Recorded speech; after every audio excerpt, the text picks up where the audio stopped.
I've stayed quiet about this for years. The local paper didn't lie, but it didn't tell the truth either.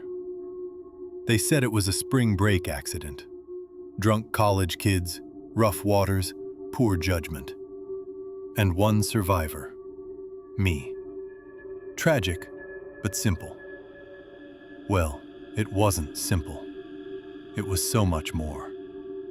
It was a massacre. During my second year of uni, 4 of us took a cheap rental boat down to Azure Bay, just south of the main shipping routes. There's a cluster of small, unmarked islets out there. Locals call them the breakers because the tides chew boats apart if you're careless. But we thought that made it exciting. We brought rods, speakers, and way too much shuckle juice. By noon, we were loud. By afternoon, I'll admit it, we were unbearable. We blasted music that sent all the wingulls scattering.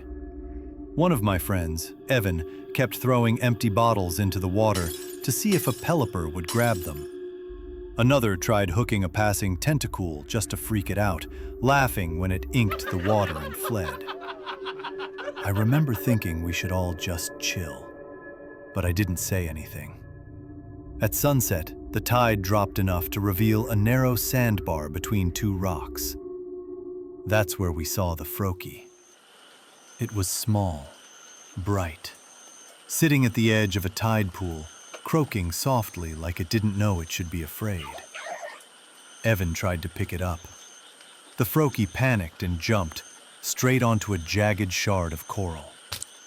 It landed wrong. There was a wet, awful sound, and then it just went still. The water around it clouded pink. No one laughed that time. Someone muttered, "What have we done?" Someone else said, "It's just a wild Pokemon." Then the bay went quiet. No waves, no wingull.